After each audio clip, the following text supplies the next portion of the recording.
Evangelho de Mateus, capítulo 16, versículo 13 em diante, vai falar assim: chegando Jesus à região de Cesareia de Filipe, perguntou aos seus discípulos: quem os outros dizem que o Filho do Homem é? E eles responderam: alguns dizem que é João Batista, outros dizem que é Elias, e outros ainda dizem que é Jeremias ou um dos profetas.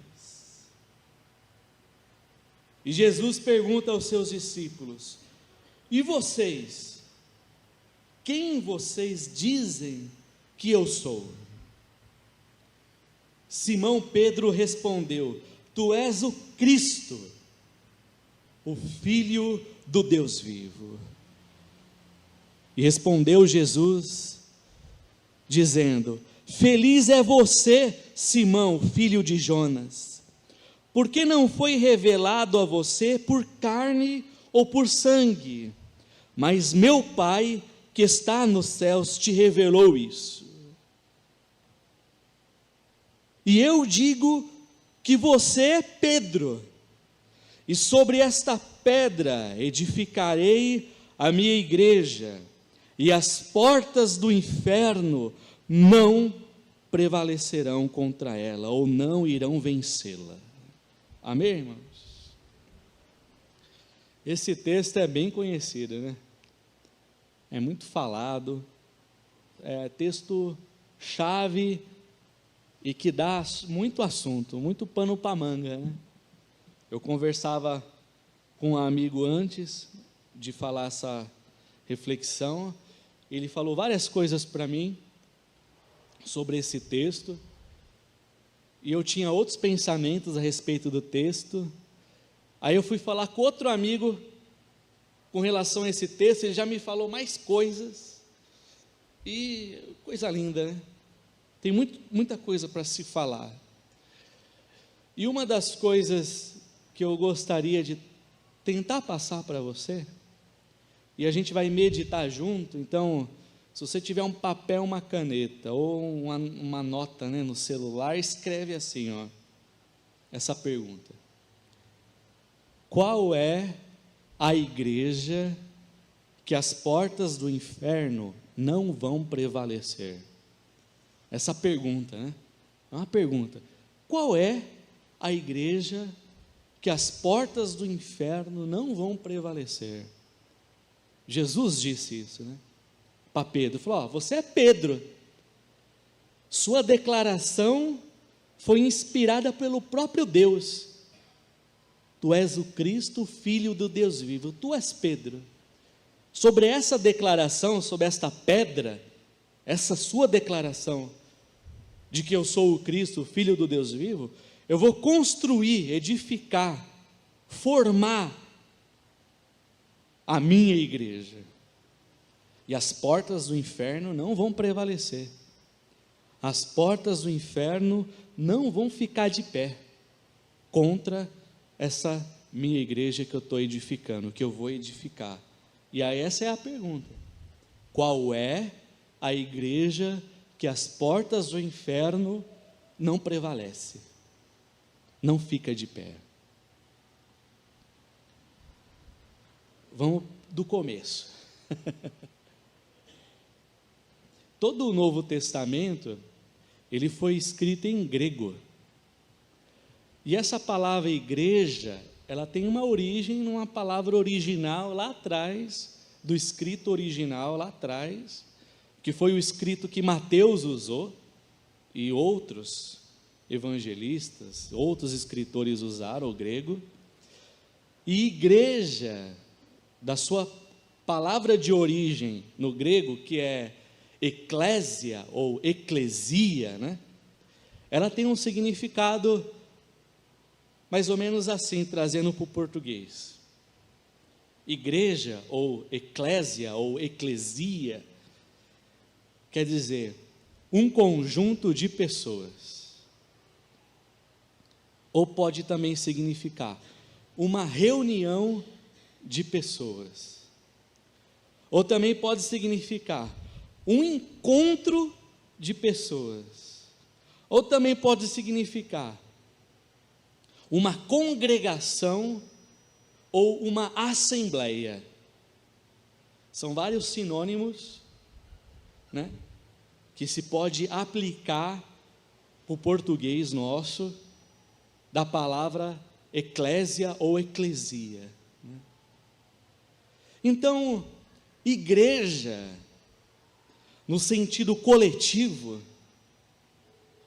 não é um lugar onde eu vou, mas é como eu me reúno, é como eu me encontro, é como eu me ajunto, é como eu faço parte de um conjunto, é como eu me encontro, é como eu congrego com outros da mesma fé, que é a fé em Jesus, o Cristo, o Filho do Deus vivo. Aí a gente vai para a Bíblia, para o Novo Testamento. Mais precisamente, vamos para o Evangelho. Como Jesus se encontrou com as pessoas. Como Jesus fez parte de um conjunto de pessoas. Como Jesus se reuniu com as pessoas, formando ali de várias maneiras uma igreja, ou uma eclésia, ou eclesia, né? Aí você vai lá no comecinho do ministério de Jesus, ele vai se encontrar com quem? João Batista, nas margens do Rio Jordão, João Batista pregando o arrependimento dos pecados, dizendo para todo mundo: arrependei-vos, porque é chegado a vós o reino de Deus. E vem Jesus para ser batizado. João Batista, sabendo quem era, porque era primo, né? Jesus e João Batista eram primos. João Batista, sabendo que ele era o Filho de Deus, o Cristo, falando: como? O Deus encarnado está vindo para eu, pecador, batizar. Não vou te batizar não, Jesus. Eu não sou nem digno de desatar a sandália dos teus pés, né?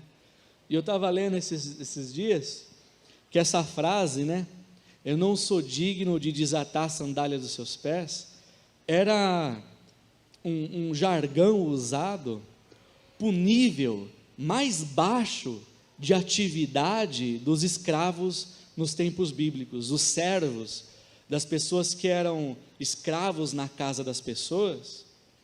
A atividade mais, vou dizer assim, vou usar esse termo, mais fuleira, né? A atividade mais fuleira era essa, de desatar a sandália dos pés do seu Senhor. Olha João Batista, olha como o significado muda.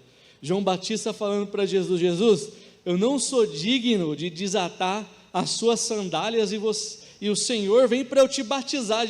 João Batista falando: Jesus, eu não sou digno de fazer o trabalho mais fuleiro que um escravo pode fazer, e vem o Senhor para eu ser batizado. Jesus, vamos encurtar um pouco o assunto aqui. Já sei, João Batista, já sei que o seu coração é meu, mas agora convém a gente cumprir a justiça e você me batizar. E Jesus foi batizado. Ali no Rio Jordão, Jesus se reuniu, se encontrou ali, cumpriu a justiça de Deus. Igreja, eclésia ou eclesia. Olha só como Jesus se reuniu. Às margens do mar da Galileia, Jesus parecia um caiçara, porque vivia na beira das margens dos mares, das lagoas, dos rios, né? Mar da Galileia. Quanto milagre Jesus não fez ali. E na beira do mar, Jesus chamou vários de seus discípulos, né? Pedro, Tiago, João e André, né? 2 irmãos, 2 par de irmãos Jesus chamou. Onde mais Jesus se tornou a igreja, ou eclésia, reunião, encontro, ajuntamento, conjunto de pessoas, onde mais Jesus fez esse movimento? No Monte das Oliveiras, no Sermão da Montanha. Que sermão! Aí vai em Mateus, do capítulo 5 até o final do capítulo 7. Sermão da Montanha, milhares de pessoas ao pé de um monte, reunidos, Jesus fazendo as primeiras igrejas, eclésia, né? Reuniões, ajuntamento. Como mais Jesus fez isso? Nas sinagogas. Jesus visitava as sinagogas. Teve oportunidade de citar textos do Antigo Testamento nas sinagogas, como na ocasião que ele curou o homem da mão mirrada, né? Ele disse: o Espírito do Senhor está sobre mim e me enviou para curar, está curando aqui. E o homem foi curado. Nessa ocasião também ele foi expulso da sinagoga, né? Não só uma vez, mas Jesus vivia sendo expulso das sinagogas, mas ele estava nas sinagogas, reunindo, ajuntando, se encontrando, no templo. Quando com 12 anos, né, Jesus vai ao templo para aquele sacrifício anual que os judeus faziam, né, que o Antigo Testamento enviava. Jesus se perde de João e Maria e está onde? No templo, assentado com os doutores lá, com os mestres da lei, discutindo. E os mestres da lei, aqueles homens de barba branca, de cabelo branco, de 1000 anos de experiência, olhando para aquele menino de 12 anos, que mal saiu da fralda ainda, falando do reino de Deus, do reino dos céus, e aqueles senhores maravilhados, falam: de onde veio a sabedoria desse menino, meu Deus, que nos fala essas coisas, né? Onde Jesus se tornou igreja, ou eclesia, né? Se reuniu, se encontrou. Um exemplo, nas casas. Aí a gente vai lembrar daquela passagem que Jesus estava na casa de um certo alguém, e muita gente aglomerada, muita gente uma em cima da outra, né? As casas era uma construção assim, bem diferente dos tempos de hoje, né? E todo mundo aglomerado, todo mundo querendo ouvir, querendo ver. Aí vem 4 amigos com um paralítico, tenta entrar, não consegue. Aí sobe no telhado, quebra um pedaço do telhado, da telha, amarra o paralítico numa corda e desce ele lá no meio.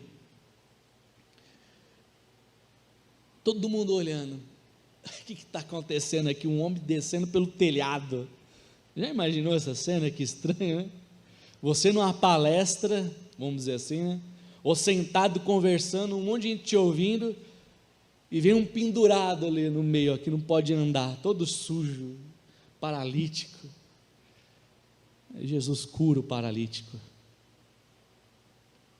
O que desceu pelo telhado sai andando pela porta da frente. Olha que reunião bonita. Na casa. Mas Jesus nem sempre se encontrou com muita gente, que isso não importa para Jesus. Jesus gosta de gente.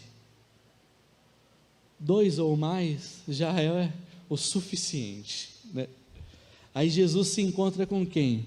Com a mulher toda estranha, com a mulher com a vida toda desconjuntada, fora do lugar.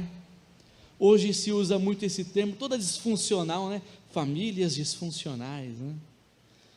Mulher com a família toda assim, indo buscar água num poço, em um horário que não ia ninguém, porque ela já tinha uma vida conturbada, então ela não se misturava com outras mulheres, então ela estava indo num horário que ninguém ia buscar água, que já tinha passado o horário de se usar aquele poço para buscar água, para passar o dia. Aí Jesus para na beira de um poço, encontra com uma mulher e começa a falar. Aquela mulher percebe que tem uma coisa diferente ali, né? E Jesus, eu vou te dar uma água que você vai beber e você nunca mais vai ter sede. Aquela mulher, então me dá essa água que eu vou levar lá para a cidade. Vou distribuir essa água para todo mundo e ninguém vai precisar vir mais no poço, andar essa distância toda para vir buscar água. Aquela mulher, se você souber quem está te oferecendo essa água, aí ela ainda até falou, não, eu estou esperando mesmo essa água viva vir, porque foi uma promessa lá atrás aos nossos pais, né, aos antigos. Jesus só falou assim, eu sou. Se não me engano, foi a primeira vez que Jesus usa essa palavra, né? Eu sou, que é a mesma expressão que Deus usa para falar com Moisés na sarça ardente. Moisés, vai lá, fala para Faraó me libertar o meu povo do Egito. Moisés, mas eu vou falar o quê? Que quem me mandou? Fala assim, fala que o eu sou te enviou. Fala que o eu sou te enviou, Moisés, e vai, e Deus vai, eu vou libertar aquele povo. Jesus foi uma das primeiras vezes na Bíblia que ele fala, ele se expressa dessa forma, eu sou, e é justamente com uma mulher, num horário inesperado, num lugar inesperado, num poço, pegando água para fazer os afazeres de casa. E ali Jesus se encontra, olha que encontro lindo, né? O encontro que mata a sede da nossa alma. Jesus se encontrou, se reuniu, se ajuntou, se congregou, de várias formas, de várias maneiras, eclésia, ou eclesia. Então, se você, ou se nós, ou se qualquer pessoa nessa terra se reunir, se encontrar, se ajuntar, ou congregar, com duas ou mais pessoas, em nome de Jesus, o Cristo, o Filho do Deus vivo, qualquer um desses lugares vai se tornar uma igreja, ou uma eclésia, ou eclesia. Qualquer lugar se torna uma igreja, qualquer lugar se torna uma igreja, ou eclésia, eclesia. Se nesse encontro, se nesse ajuntamento, se nesse congregar, se nesse reunir, estiver a presença de Jesus Cristo, a presença de Jesus Cristo torna este lugar uma igreja, ou eclésia, ou eclesia. Ó que lindo! Deus nos deu a oportunidade de aqui na SERC nos reunir, de nos encontrar, de nos ajuntar, de nos congregar, em nome do Cristo, o Filho do Deus vivo. E por Ele estar aqui é uma igreja de Deus, do Senhor. Olha que linda, é uma coisa maravilhosa.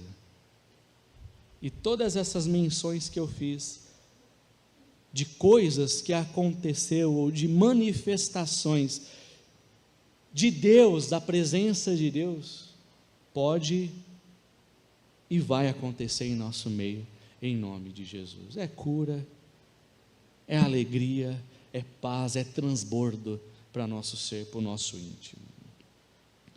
Então, Jesus disse assim, ó, tu és Pedro, e eu vou edificar a minha igreja, e as portas do inferno não vão prevalecer contra ela.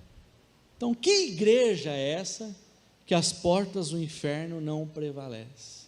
Então nós entendemos que igreja, ou eclésia, ou eclesia, é um encontro, é um ajuntamento, é um conjunto de pessoas que se reúnem em nome do Senhor. É contra isso que as portas do inferno não vão prevalecer.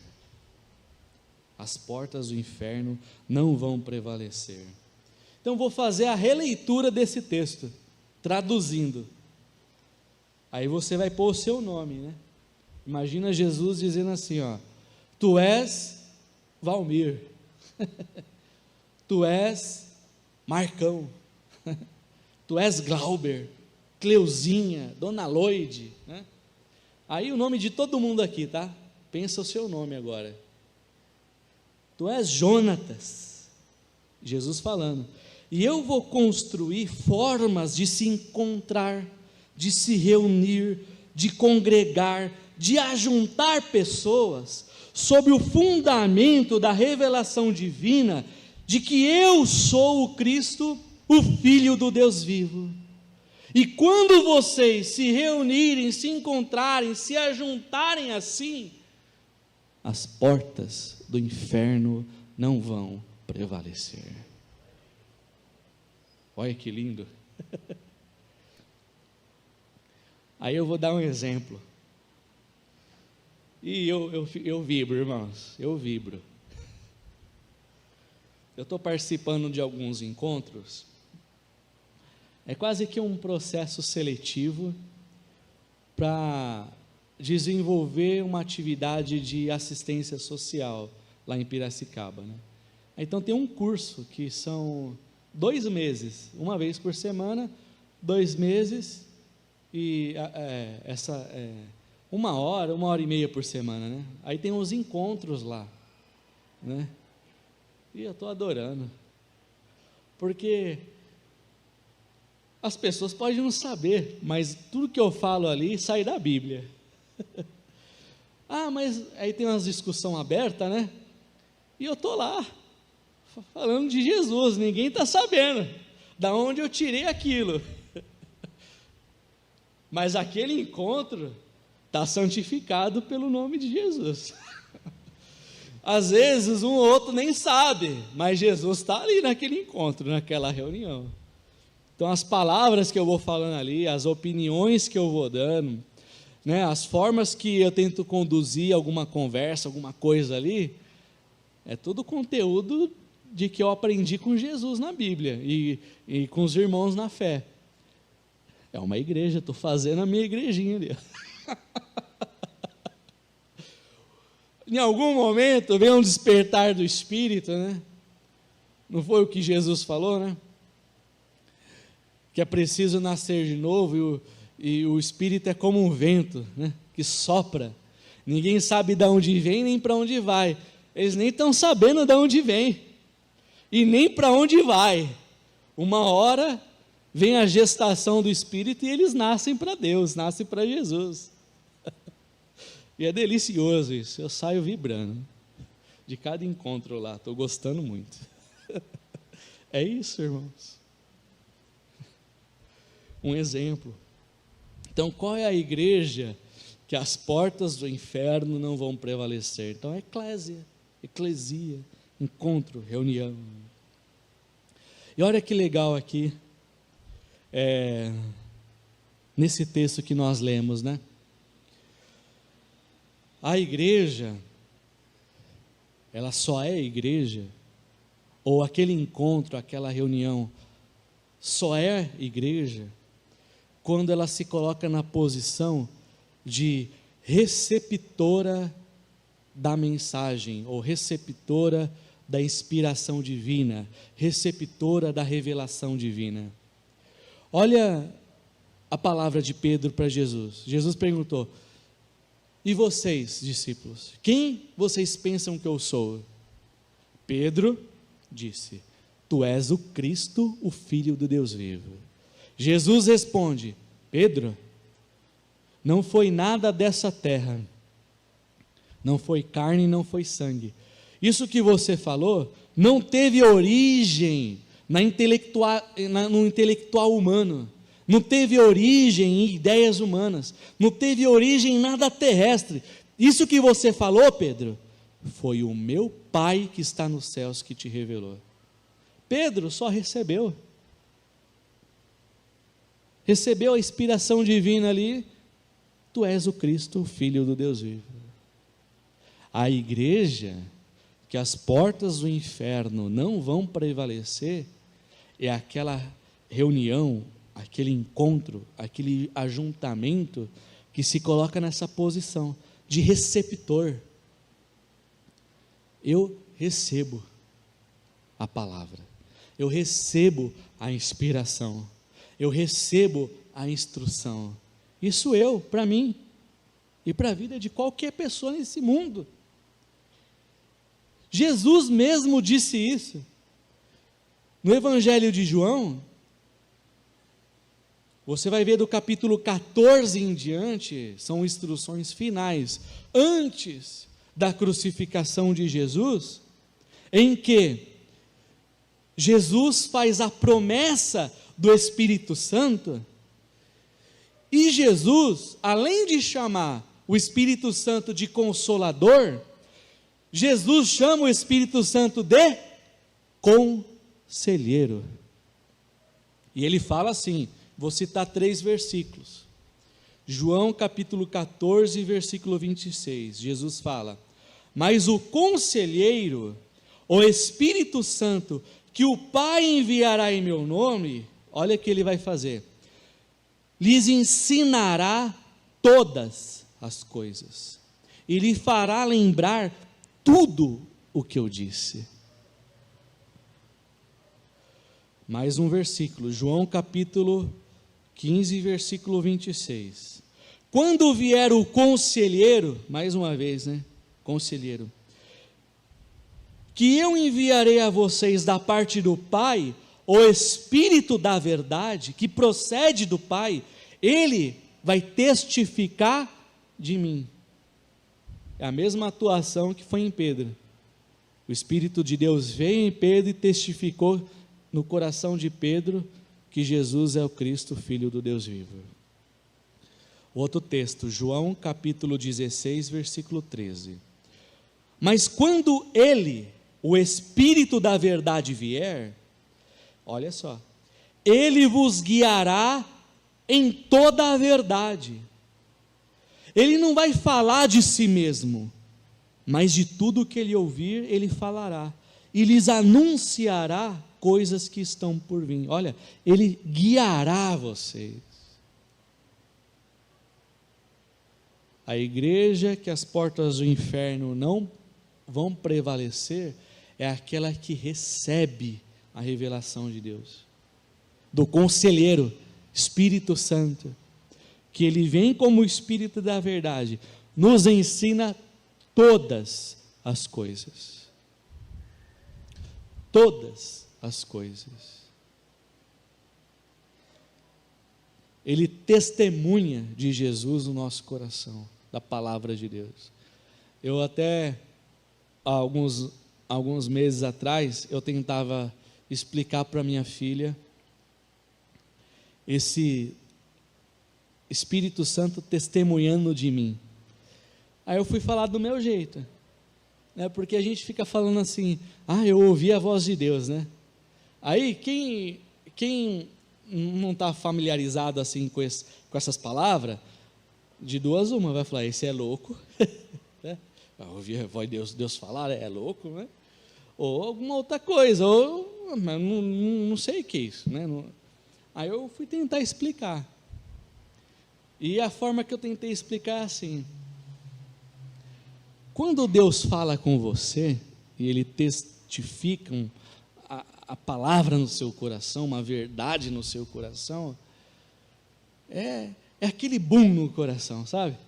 Sabe aquela batida no coração, faz, e ecoa no corpo inteiro a vibração daquela batida? Você sente o coração na ponta dos dedos, vamos dizer assim, Você sente o coração no braço, aí Deus fala com você, você ecoa no seu corpo inteiro, é aquele boom. Aí parece que o olho faz assim, ó. Né? Essa é a sensação que eu tenho. Não sei se foi uma experiência parecida com você, mas eu tentei explicar assim. É o Espírito testificando. Às vezes você está orando por alguma coisa, né? E parece que está aquela fumaça, tudo obstruído, o entendimento sobre aquele tema, sobre aquele assunto, sobre aquela situação. E parece que tem aquele momento, eu vou usar esse termo, aquele momento chave, né? Que bate aquele momento e vem uma luz assim no teu olho, vem uma luz assim no seu ouvido, vem uma luz assim, uma clareza, sabe? Aí você fala, nossa, a solução estava na minha frente e eu não estava vendo. É isso aí, o conselheiro, te ensinando todas as coisas, né? Como eu tentei explicar para minha filha, é aquele bum, né? Aquela batida do bumbo aqui da bateria, os músicos vão entender melhor do que eu, né? Eu não entendo nada de música, mas quando o bumbo bate ali, né, na bateria, e você sente bater no coração seu aqui, ó, daquela, é parecido, esse testificar, né? É uma das formas, vamos dizer assim, a experiência que eu tenho, talvez a sua também. Mas a igreja que as portas do inferno não prevalece é essa, que ela recebe, ela é receptora, é um vaso vazio de barro, e vem o Espírito Santo e enche ali. Aqui ele fala assim, que o Espírito Santo não vai falar de si mesmo, é aquele pensamento, ou é aquele sentimento, que você fala assim, isso não tem origem em mim, porque por mim eu não faria isso, está sacando?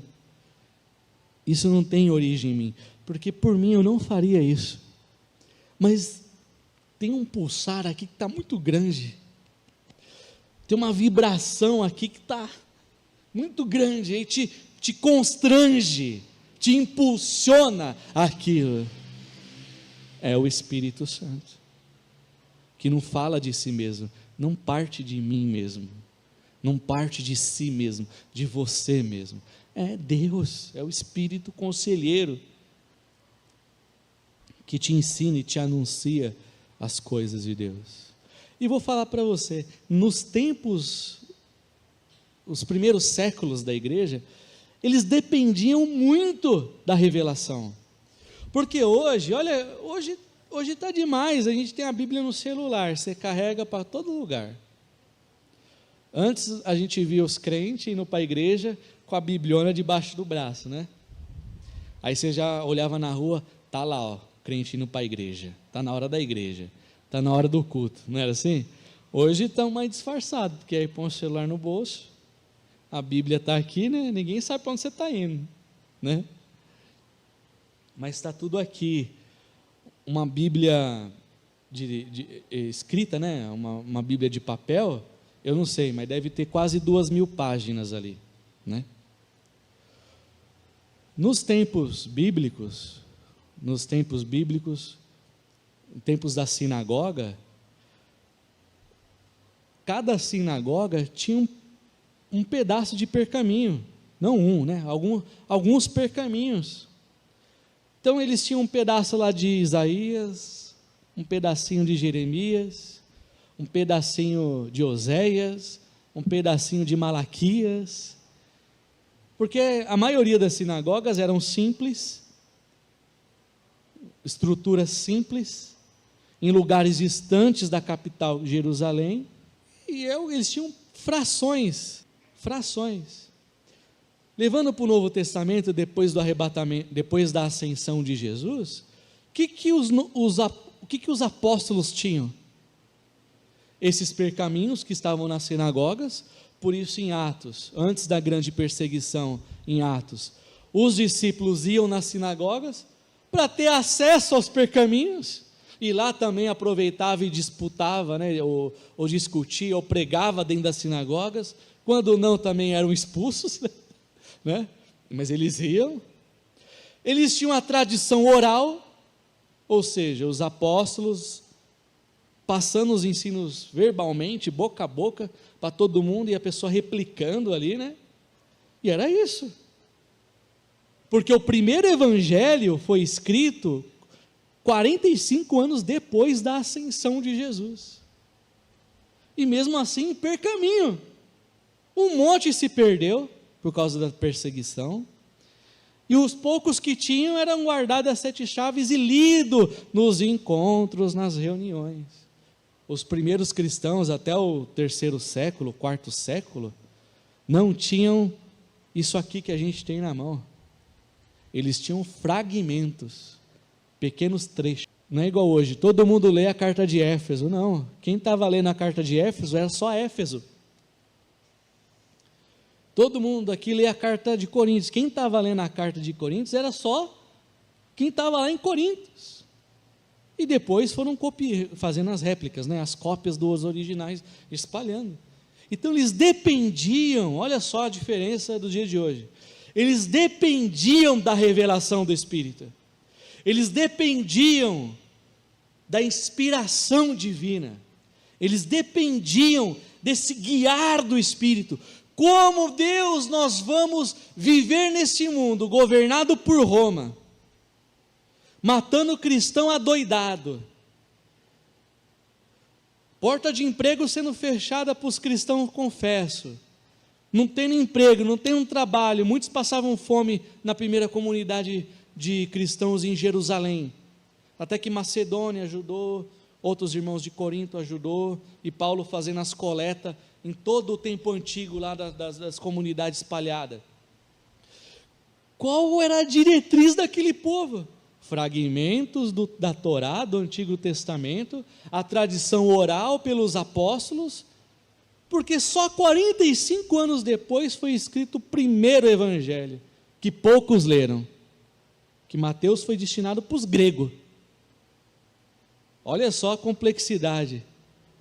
Mas eles tinham o Espírito Santo, que guiava eles,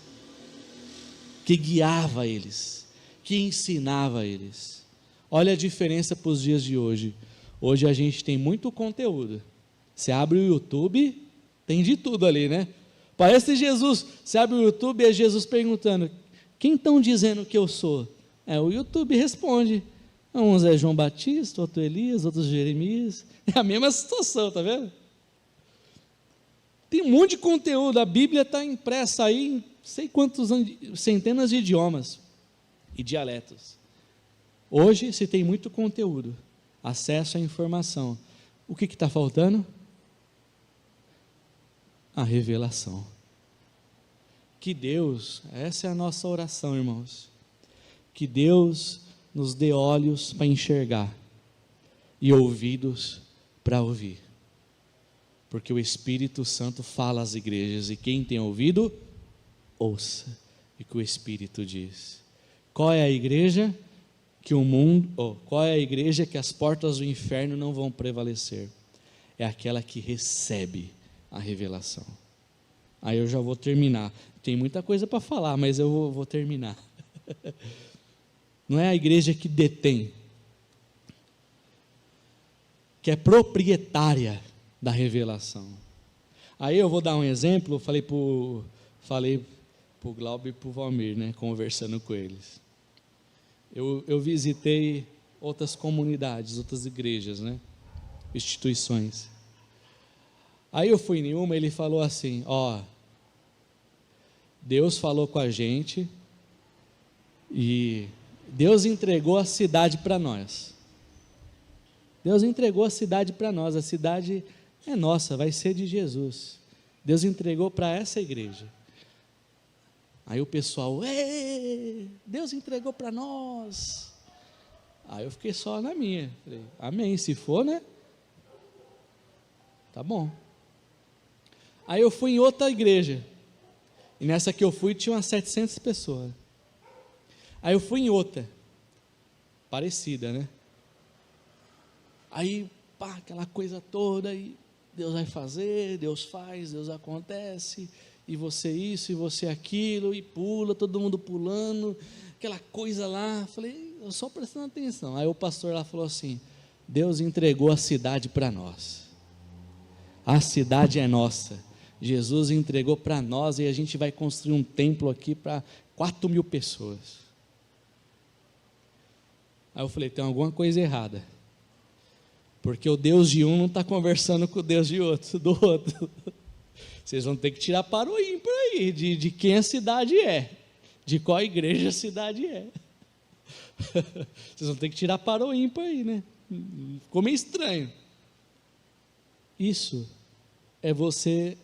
são as pessoas, né, que detêm a revelação. Eu tenho a revelação para isso. Aí eu pensei na hora, falei, tudo bem, se Deus te entregou a cidade, então bora preparar muito médico, muito professor, muito psicólogo, muito dentista, muito empresário para gerar emprego, porque é isso. Não é só pregar, né? Você tem que, já que Deus te deu tudo aí, né? Tudo é seu, então você vai ter que também pegar os BO também. Pegar as buchas também. Tem muito doente, tem muita gente louca, ficando louca, né? Vamos dizer assim, né? Usando o termo mais, né, esdrúxulo, né? Tem muita gente desempregada, tem muita gente precisando de dentista, porque dentista é caro, meu Deus, né? Você vai fazer um tratamento dentário, é uma fortuna. Então, você prepara tudo isso. Mas não é nesse sentido que eles estão falando, né? Então, isso é dominar, deter. Sou proprietário da revelação e Deus me entregou. Vão ser salvos. Não. A gente é vaso de barro. Vaso de barro. Vem o Espírito e enche com a preciosidade da palavra de Deus, que salva, que transforma, que muda, que guia, que direciona, que muda, transforma, tira a composição de tudo. Quando entra o Espírito Santo, muda a composição de tudo. Só lembrar, Jesus transformando a água em vinho. Jesus alterou as moléculas da água, a coloração da água, o sabor da água, e transformou em vinho. Qual é a igreja que as portas do inferno não vão prevalecer? É essa igreja que fala assim: Jesus, fala que eu te escuto, e eu vou te obedecer. Amém, irmãos?